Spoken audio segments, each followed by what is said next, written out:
Hi students, today I am going to start the 10th class lecture of physics subject. Here are the topics that are related to physics in standard 10. So let me start.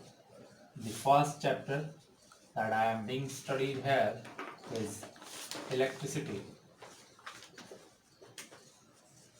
Second, magnetic effect of electric current. Magnetic effect of electric current. Third is source of energy.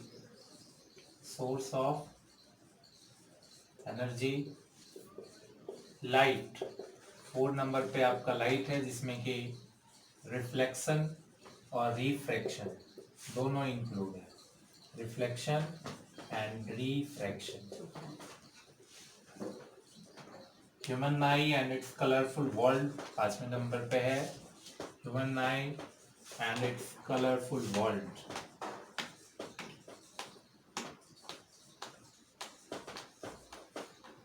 So let me start our new chapter of electricity because this is the first chapter of NCERT. Go. So let me start our new topic, electricity.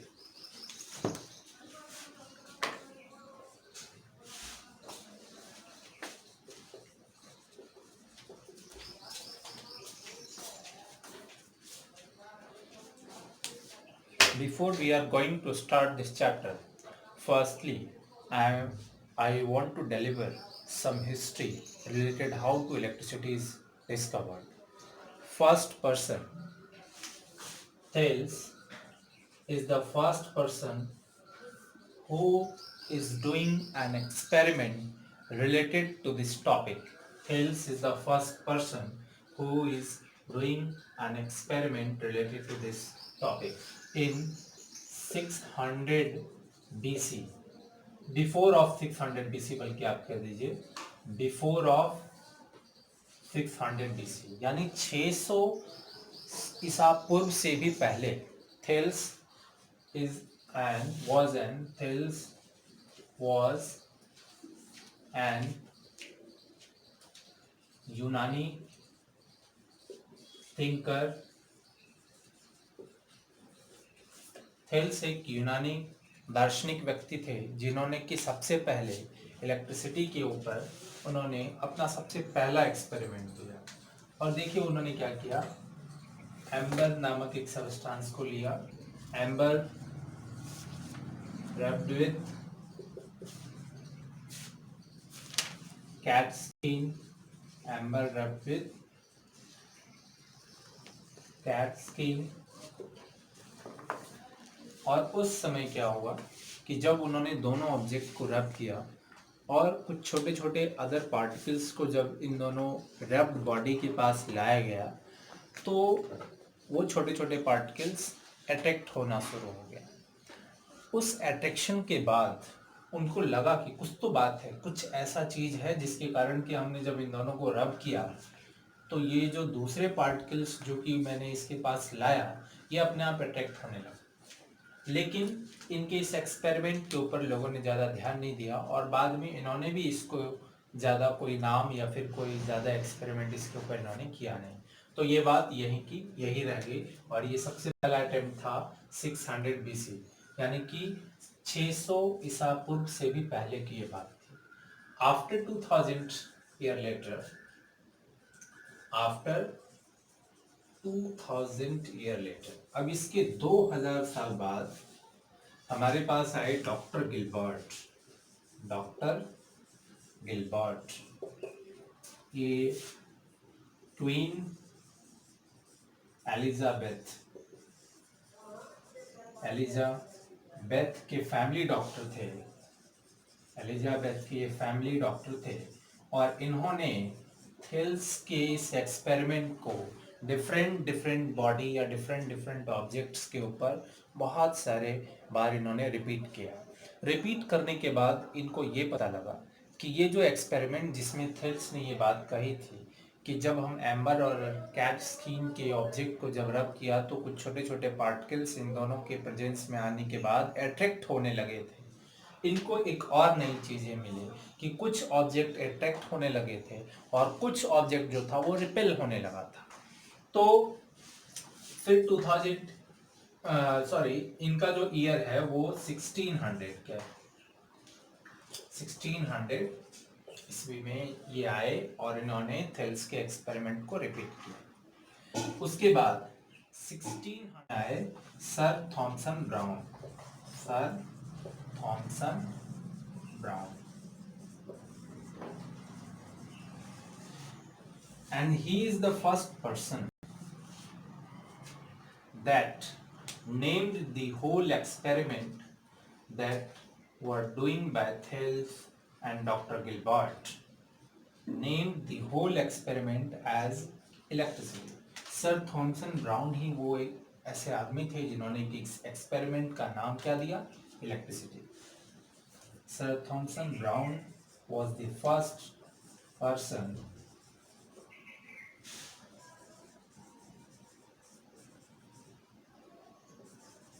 who named this experiment as electricity. तो यही वो आदमी थे जिन्होंने सबसे पहली बार electricity का नाम लिया। और अब यहाँ पे जैसे ही मैंने आपको बताया कि डॉक्टर गिलबर्ट के पास दो सिचुएशन निकल के आया था, कुछ ऐसे ऑब्जेक्ट थे जो अट्रैक्ट हो रहे थे और कुछ ऐसे ऑब्जेक्ट थे जो रिपेल हो रहे थे। तो इसके आधार पे सर थॉमसन ब्राउन ने कहा कि ये जो चीजें जो अट्रैक्ट हो रही है और जो रिपेल हो रही है ये चार्जेस के प्रेजेंस के कारण हो रहा है। तो इसको अभी आप जल्दी से राइट डाउन कर लीजिए, उसके बाद हम लोग फिर आगे बढ़ते हैं। सिटी का नाम दिया, उन्होंने कहा कि the object which gets attracted or repelled by the other one is known as electrified object। तो उन्होंने इसका क्या नाम दिया, इलेक्ट्रीफाइड ऑब्जेक्ट का नाम दिया इन्होंने कि वो ऑब्जेक्ट जो या तो रिपेल या अट्रैक्ट हो रहा हो, जिस ऑब्जेक्ट के द्वारा ऐसा हो रहा है वो ऑब्जेक्ट इलेक्ट्रीफाइड ऑब्जेक्ट कहलाएगा।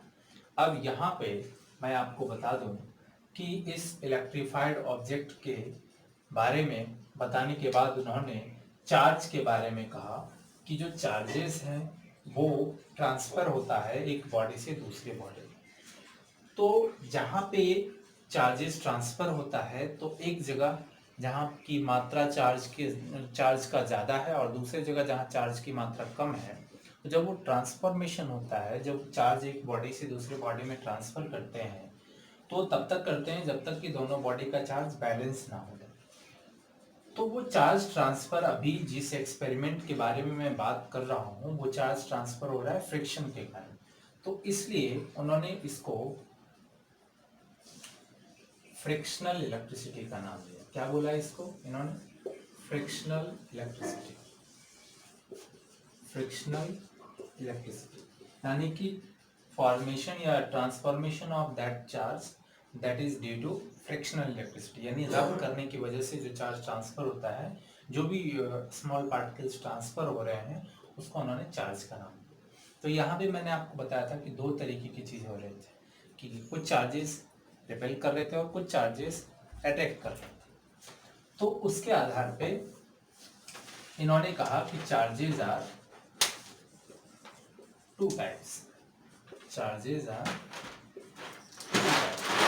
के दो प्रकार हैं, one positive charge and another is negative charge. तो यदि यहाँ पे एक को इन्होंने पॉजिटिव बताया और दूसरे को इन्होंने नेगेटिव बताया, तो इन दोनों के अलावा इन्होंने क्या किया कि ये जो पॉजिटिव और नेगेटिव चार्जेस के बारे में जो इन्होंने चर्चा करी, उसके ऊपर फिर फर्दर आगे कई सारे लोग आए जिन्होंने कि इस चार्ज के ऊपर बहुत सारा काम किया। तो बहुत सारे स्टूडेंट को लगता है कि नहीं, इलेक्ट्रिसिटी और इलेक्ट्रिक करंट दोनों सेम, परंतु दोनों में डिफरेंस क्या है इसको हम लोग समझेंगे। तो पहले तो इलेक्ट्रिसिटी क्या है।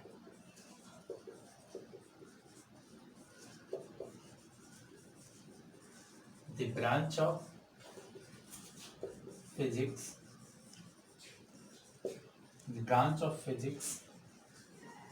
which deals with the state of charge, बल्कि स्टेट की जगह आप पोजीशन भी यूज कर सकते हैं, position of charge, whether it is in rest or in motion, whether it is in rest or in motion। अब आप देखिए कि इलेक्ट्रिसिटी जो है वो क्या है कि फिजिक्स का ऐसा ब्रांच है जो कि चार्ज के पोजीशन के बारे में बात करता है, चाहे चार्ज रेस्ट कंडीशन में हो या मोशन में हो। तो इलेक्ट्रिसिटी के दो ब्रांच है। एक ब्रांच जो आपका है वो कहलाता है इलेक्ट्रोस्टेट,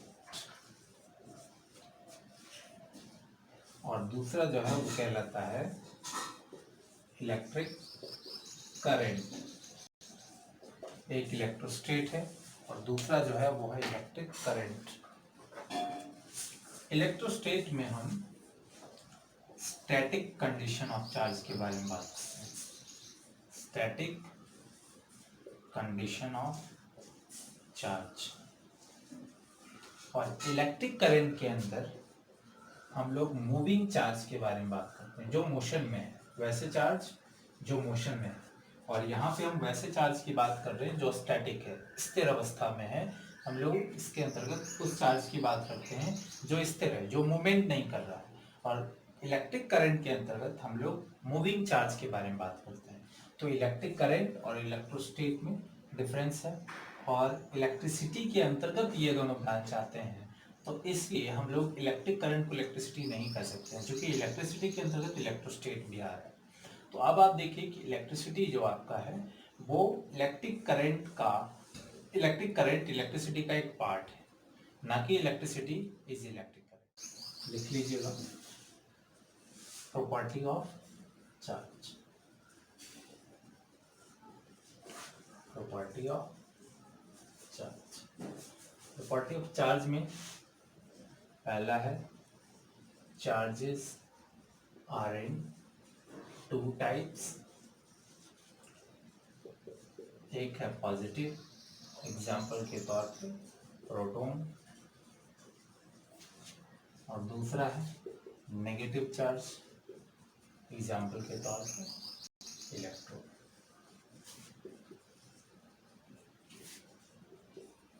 तो अब आप यहाँ पे देखिए सेकेंड पॉइंट प्रॉपर्टी का, like charges repel to each other,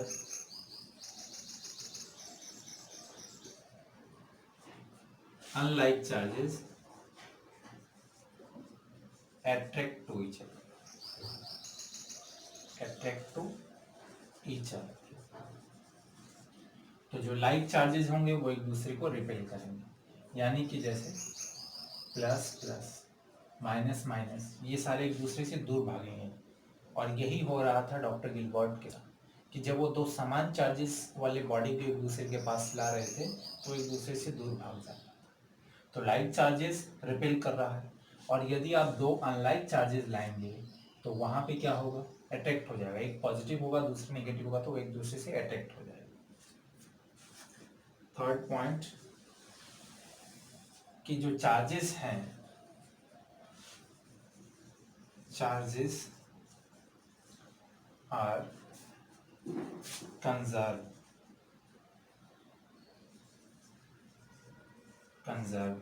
इसी को हम लोग law of conservation of charge भी बोलते हैं, law of conservation of charge, law of conservation of charge. That means that कि charges are not created, not destroyed,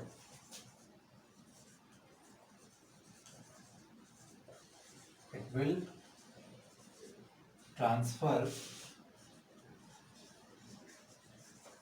from one body to another body।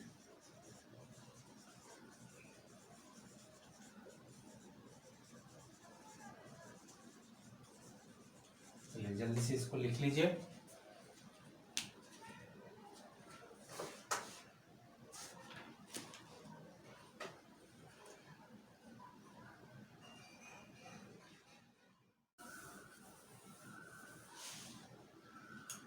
देखिए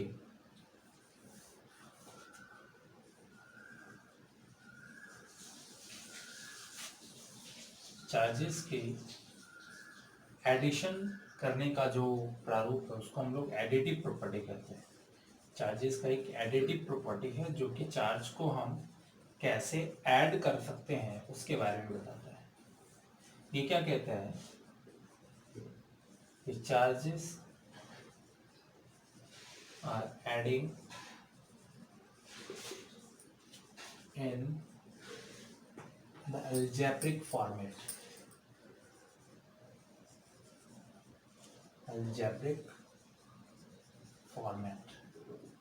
यानी कि आप सिंपल एडिशन के द्वारा चार्ज को ऐड नहीं कर सकते। चार्जेस को ऐड करने के लिए आपको अलजेब्रिक सम का प्रयोग करते हैं, अलजेब्रिक फॉर्मेट का प्रयोग। जैसे कि मैंने यहाँ पे लिखा आपको चार्जेस का, मैं आपको बता दूं कि ऐसा यूनिट जो है वो कुलम है, तो मैं यहाँ पे लिखा 2 कुलम, -3 कुलम, 4 कुलम और -6 कुलम।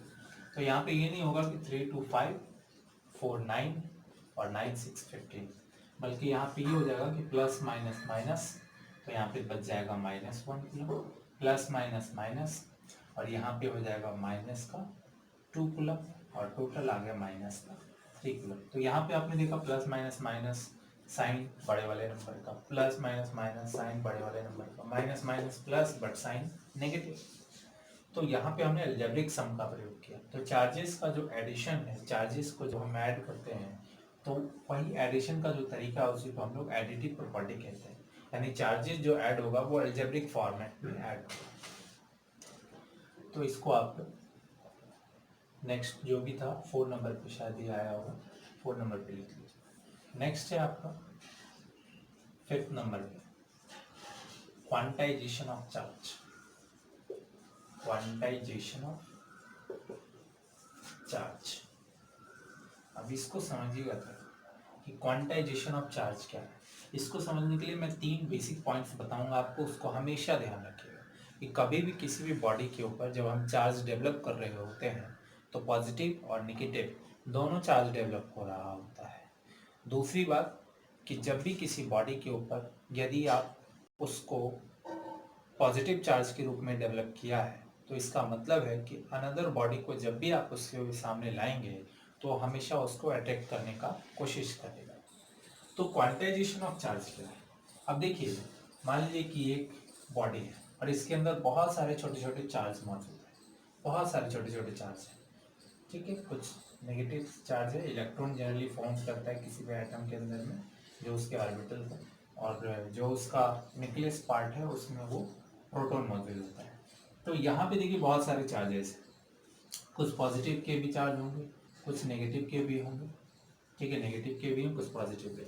तो यहाँ पे जो टोटल सम हमने किया, तो क्वांटाइजेशन ऑफ चार्ज क्या बताता है कि किसी भी बॉडी का जो टोटल नंबर ऑफ चार्ज है वो डिस्क्रीट नहीं है, उसको हम लोग किस तरीके से काउंट कर सकते हैं, ठीक है। यानी कि ये किसी भी बॉडी या किसी भी सिस्टम के चार्ज के क्वांटिटी के बारे में बताता है कि किसी भी बॉडी या किसी भी सिस्टम के चार्ज के क्वांटिटी को हम कैसे कैलकुलेट कर सकते हैं। तो हमको ये क्या बताता है, it tells about how to calculate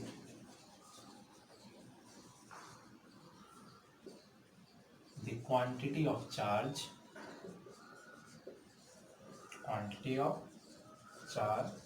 in an isolated system। Isolated क्या है यहाँ पे? आइसोलेटेड का मतलब कि मतलब जो भी वहाँ पे पॉजिटिव और नेगेटिव चार्जेस पहले से मौजूद है उसके अंदर कोई भी परिवर्तन नहीं हो रहा है। जितना पॉजिटिव और नेगेटिव है बिल्कुल उतना ही है, उसके अंदर कोई भी मतलब फ्रिक्शन के द्वारा या ऐसा नहीं कि चार्ज का ट्रांसफॉर्मेशन चल रहा है या कुछ भी नहीं हो रहा है। जिस कंडीशन में था उसी कंडीशन में जो ऑब्जेक्ट रह जाता हो, जो सिस्टम रह जाता हो, उसको हम लोग आइसोलेटेड सिस्टम कहते हैं। तो क्वांटाइजेशन ऑफ चार्ज को क्यू से डिनोट करते हैं, इसका फॉर्मूला आता है plus minus N into V. Q क्या है? नंबर ऑफ चार्जेस या टोटल सम ऑफ चार्जेस जो भी कह लीजिए, या क्वांटिटी ऑफ चार्ज। तो क्यू क्या है? Quantity of charge Q, quantity of charge. N क्या है? Number of electron. एन क्या है? Number of electron. और ई क्या है? ई है आपका चार्ज एट वन इलेक्ट्रॉन। एक इलेक्ट्रॉन के ऊपर कितना चार्ज होता है उसको हम लोग ई कहते हैं। इसको और भी अच्छे से अभी हम लोग एग्जाम्पल के तौर पे देख लेते हैं। इसको अभी जल्दी से लिख लीजिए।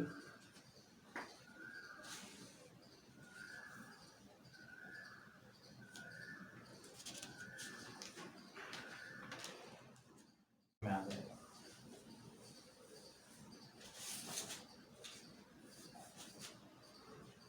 देखिए यहाँ पे क्वांटाइजेशन ऑफ चार्ज एग्जाम्पल के तौर पे मान लीजिए कि कोई भी बॉडी है जिसके अंदर बहुत सारे चार्ज मौजूद है। इलेक्ट्रॉन्स की जो टोटल संख्या है वो यहाँ पे 1 2 3 4 5 6, ठीक है। अगर प्रोटॉन होगा तो प्लस, इसीलिए मैंने Q equals to plus minus N into e लिया। ई की जगह पे अगर मान लीजिए कि पॉजिटिव चार्ज होंगे तो पॉजिटिव वैल्यू लेंगे। तो यहाँ पे देखिए Q इजिकल्स टू, मैंने फॉर्मूला पढ़ा प्लस माइनस एन इंटू ई, यानी इसका वैल्यू पॉजिटिव भी आ सकता है और नेगेटिव भी आ सकता है, डिपेंड करता है कि हमारा यहाँ नेगेटिव चार्ज है पॉजिटिव है। तो Q equals to plus minus N कितना है? 1 2 3 4 5, यहाँ पे हमने 5 लिखा। और E जो है ये मैं आपको पहले बता दूँ कि एक इलेक्ट्रॉन के ऊपर -1.6 इंटू 10⁻⁻19 कूलम चार्ज। कूलम क्या है? ऐसा यूनिट ऑफ चार्ज, इसको हमेशा याद रखिएगा, ऐसा यूनिट है। और 1 प्रोटॉन के ऊपर प्लस का 1.6 इंटू 10⁻⁻19 कूलम चार्ज होता है। तो यानी कि एक इलेक्ट्रॉन के ऊपर कितना चार्ज है? -1.6 इंटू 10⁻⁻19। अब देखिए यहाँ पे Q इजिकल्स टू क्या आ जाएगा? माइनस का कितना? 8 इंटू 10⁻⁻19। ये जो आया ये आपको इस बॉडी का टोटल क्वांटाइजेशन ऑफ चार्ज बताया, यानी चार्ज की क्वांटिटी कितनी है। तो यही आपको क्वांटाइजेशन ऑफ चार्ज करेगा। तो मेरा जो प्रॉपर्टी ऑफ चार्ज है वो टॉपिक खत्म हो चुका है। अब हम लोग यहाँ पे ऐसा यूनिट आप लिख लीजिए, ऐसा unit of charge is coulomb. और one more thing that is, note करके आपने लिख लेना है उसको। चार्ज के ऊपर सबसे पहला कि चार्ज 2 प्रकार के होते हैं, इस बात की जानकारी American scientist, American physicist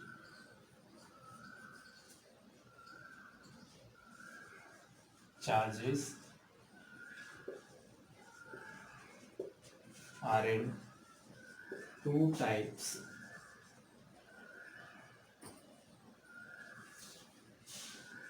This statement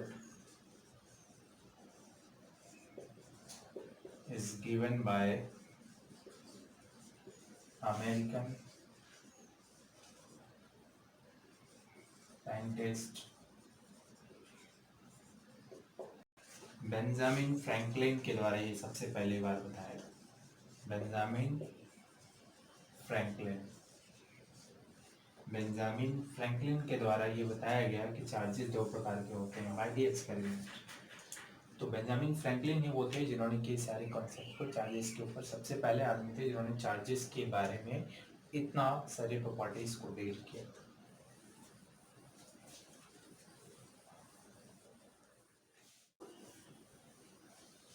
मैंने आपको बताया कि एक इलेक्ट्रॉन में 1.6 इंटू 10⁻⁻19 कूलम चार्ज प्रेजेंट है।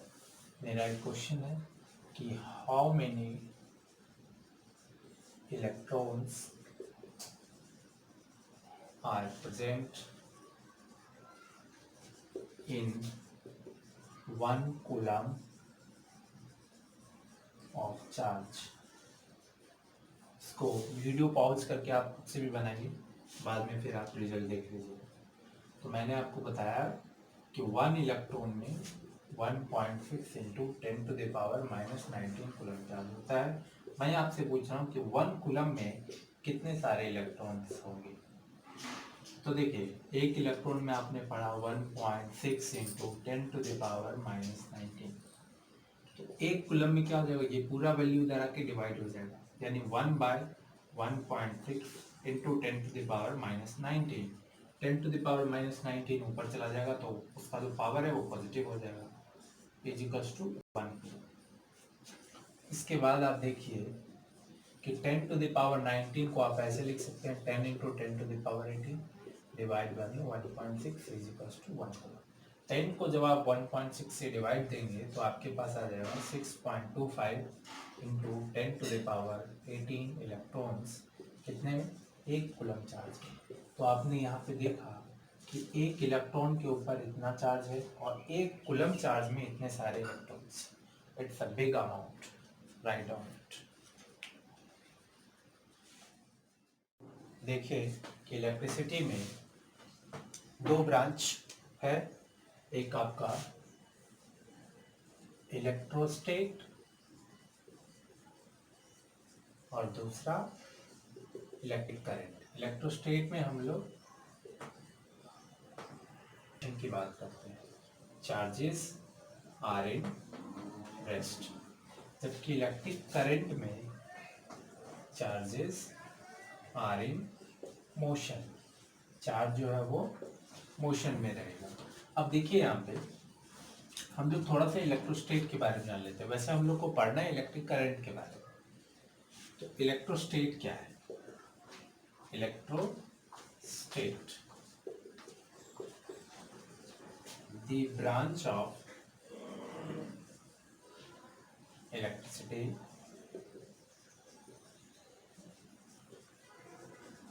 which deals about the rest condition of charge, rest condition of charge।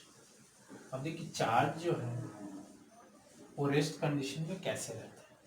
तो जब भी किसी भी आइसोलेटेड सिस्टम को आपने लिया है तो उसमें बहुत सारे चार्जेस मौजूद होते हैं, और उस चार्जेस के प्रेजेंस में जैसे आपने एज्यूम करो कि जैसे आपने फैन का स्विच ऑफ करते हैं फैन बंद हो जाता है।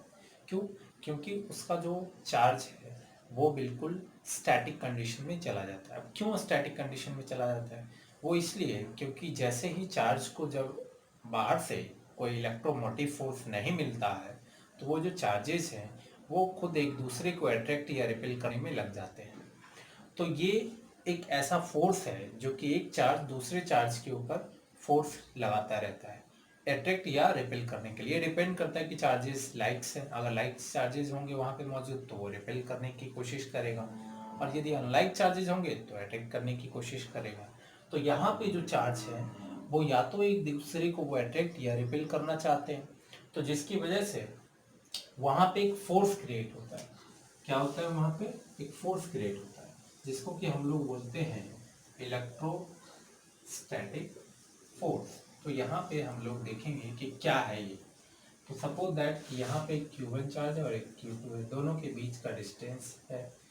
पहले हम डिस्टेंस वगैरह की बात बाद में कर लेंगे, पहले सिंपल आप समझिए कि Q1 और Q2 कोई कुछ डिस्टेंस पे मौजूद है, तो Q1 भी इसके ऊपर एक फोर्स लगाता है, Q2 भी इसके ऊपर लगाता है। तो Q1 जो फोर्स लगाता है इसको हम लोग इलेक्ट्रोस्टैटिक फोर्स कह रहे हैं, Q2 भी जो लगा रहा है वो भी इलेक्ट्रोस्टैटिक फोर्स है। तो ये जो इलेक्ट्रोस्टैटिक फोर्स Q1 के द्वारा लग रहा है Q2 के ऊपर, और Q2 लगा रहा है Q1 के ऊपर, इन दोनों का मैग्नीट्यूड आपस में बराबर है, इन दोनों का मैग्नीट्यूड आपस में बराबर है। तो दोनों का मैग्नीट्यूड बराबर है, लेकिन यहाँ पे हमने माइनस का साइन लिया, क्योंकि अगर हम इस डायरेक्शन को पॉजिटिव कंसिडर करेंगे तो ये नेगेटिव हो जाएगा। क्यों? क्योंकि फोर्स एक वेक्टर क्वांटिटी है, और जब दो सेम मैग्नीट्यूड का फोर्स एक दूसरे के अपोजिट डायरेक्शन में लगता है तो एक पॉजिटिव और दूसरा नेगेटिव कंसिडर करना पड़ता है। तो इसलिए नेट फोर्स का वैल्यू क्या आ जाएगा यहाँ पे 0। तो यानी कि ये चार्ज इसको यदि अटैक करना चाह रहा है और ये भी इसको अटैक करना चाह रहा है, दोनों के द्वारा लगाया गया फोर्स एक दूसरे को कैंसिल आउट कर दे रहा है, जिसकी वजह से दोनों के दोनों स्टैटिक कंडीशन में। तो यहाँ पे ये स्टैटिक कंडीशन में किसकी वजह से? इलेक्ट्रोस्टैटिक फोर्स की वजह से। तो चार्जेस रेस्ट में किसकी वजह से होते हैं? इलेक्ट्रोस्टैटिक फोर्स की वजह से। ये इलेक्ट्रोस्टैटिक फोर्स है क्या? तो द अट्रैक्टिव फोर्स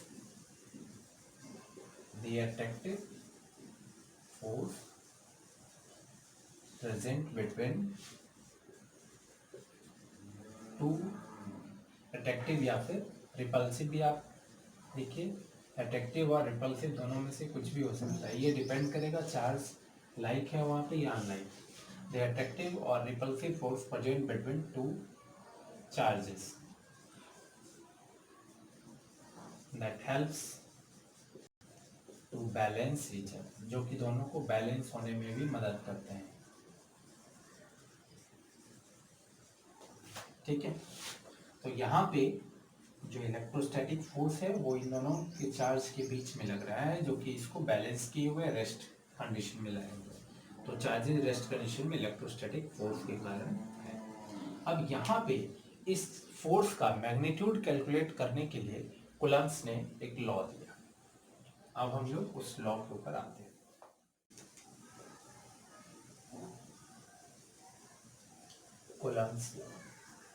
कूलम्ब्स ने कहा the electrostatic force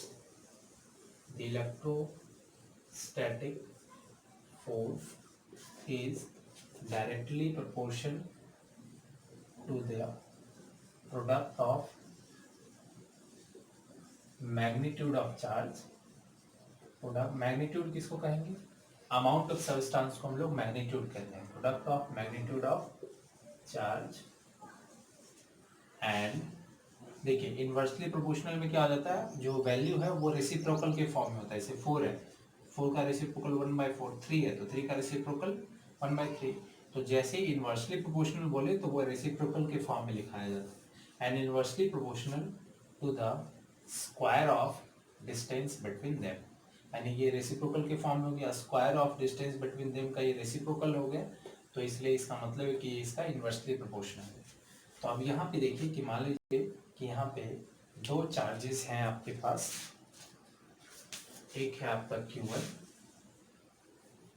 small unit का चार्ज लीजिए, दूसरा है Q2। अब आप देखिए कि जो Q1 है और जो Q2 है, इन दोनों के बीच का जो डिस्टेंस है वो R है, और ये एक दूसरे के ऊपर अट्रैक्टिव या रिपल्सिव फोर्स लगा रहे हैं। हम लोग अकॉर्डिंग टू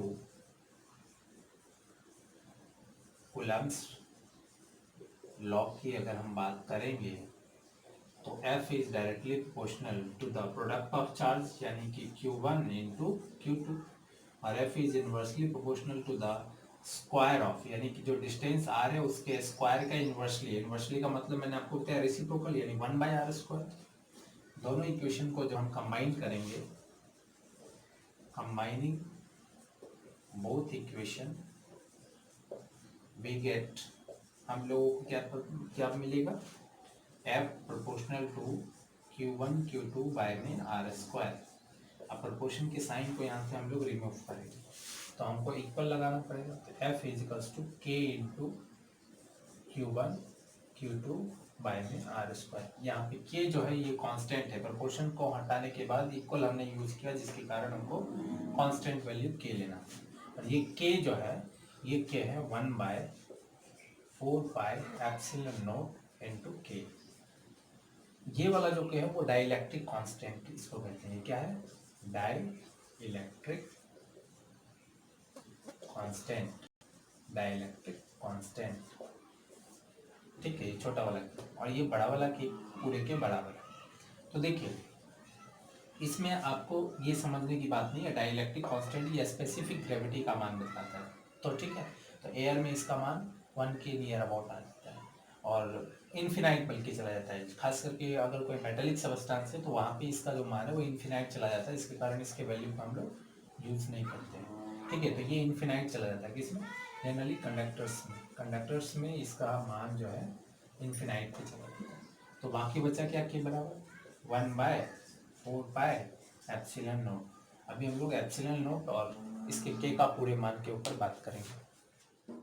तो था 4πε0 आ गया था, चूंकि जो छोटा वाला के था वो जो डाइलेक्ट्रिक कांस्टेंट जिसको हम बोल रहे थे वो इन्फिनाइट वैल्यू शो करता है।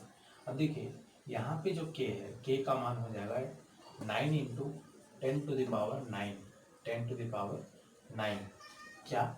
अब देखिए इसको जो हम लोग करते हैं तो ये हो जाएगा आपके पास न्यूटन मीटर स्क्वायर पर कूलम स्क्वायर इसके का, यानी ये के बराबर है 1/4πε0 का, यानी इसका ही ये मान है न्यूटन मीटर स्क्वायर पर कूलम स्क्वायर। और यहाँ पे जो एप्सिलॉन नॉट है इसको हम लोग कहते हैं परमिटिविटी कांस्टेंट, इसको हम लोग बोलते हैं परमिटिविटी कांस्टेंट। इसका भी अपना मान है, इसका खुद अकेला का जो मान है वो 8.85 इंटू 10⁻⁻12 कूलम स्क्वायर पर न्यूटन मीटर स्क्वायर। अब देखिए ये जो यूनिट में लगा रहा हूँ ये बाद में मैं आपको डिराइव करके बताता हूँ, अभी आप सिर्फ समझ लीजिए। तो यहाँ पे जो टोटल जो आपका इलेक्ट्रोस्टैटिक फोर्स का जो फॉर्मूला आया वो क्या आ गया 1/4πε0 into Q1 into Q2 by में R², यानी F इज इक्वल्स टू इस पूरे का मान कितना है 9 into 10⁹ into Q1 Q2 by में R²। अब यहाँ से इस फॉर्मूला का यूज़ करके आप इलेक्ट्रोस्टैटिक फोर्स को डिराइव कर सकते हैं। देखिए ये जो मैंने के का जो यूनिट जो निकाला वो कैसे निकाला, के का यूनिट के बराबर देखिए यहाँ पे इसको 1/4πε0 को हम जब के लेंगे तो F इज इक्वल्स टू हमने लिखा के इंटू Q1 Q2 बाई में R²। ये R² इधर जाके डिवाइड है तो मल्टीप्लाई में, यानी F इंटू R² बाई में Q1 Q2 और यहाँ पे बच गया के। F 4 से यानी न्यूटन और ये डिस्टेंस है तो मीटर स्क्वायर, और चार्ज का यूनिट मैंने बताया कूलम, तो कूलम इंटू कूलम कितना हो जाएगा कूलम स्क्वायर। ये किसका वैल्यू आ गया के का, यानी कि 1/4πε0 का क्या आ गया न्यूटन मीटर स्क्वायर पर कूलम स्क्वायर। अब यदि हम इस के मान के पूरे वैल्यू को हम पुट करें तो 1/4πε0 Q1 Q2 बाई में R²। यदि मैं इसका वैल्यू इसका सॉरी यूनिट निकालूं तो ये क्या हो जाएगा 4 का कोई यूनिट नहीं है, कांस्टेंट मान है, पाई भी कांस्टेंट वैल्यू 22/7 कोई यूनिट नहीं, इसका हमको यूनिट निकालना है। तो ये क्या हो जाएगा, देखिए ये एप्सिलॉन नोट है तो एप्सिलॉन नोट इधर तो ये कहाँ चला जाएगा इस साइड में और फोर्स चला जाएगा डिवाइड में। तो यहाँ पे क्या हो जाएगा epsilon naught is equals to 1/4π का तो कोई यूनिट होगा नहीं तो ये ऐसे ही हम हटा देते हैं। Q1 इंटू Q2 क्या बन जाएगा कूलम स्क्वायर और फोर्स चला जाएगा इंटू में तो न्यूटन और डिस्टेंस का स्क्वायर, तो ये एप्सिलॉन नोट का यूनिट हो गया। ठीक है, आज की क्लास में हम लोग इतना ही, और बाकी नेक्स्ट क्लास जो भी हम लोग का लेक्चर आएगा उसमें हम लोग इलेक्ट्रिसिटी इलेक्ट्रिक फील्ड के ऊपर हम लोग बात करेंगे और इलेक्ट्रिक करंट के ऊपर आएंगे जो कि आपका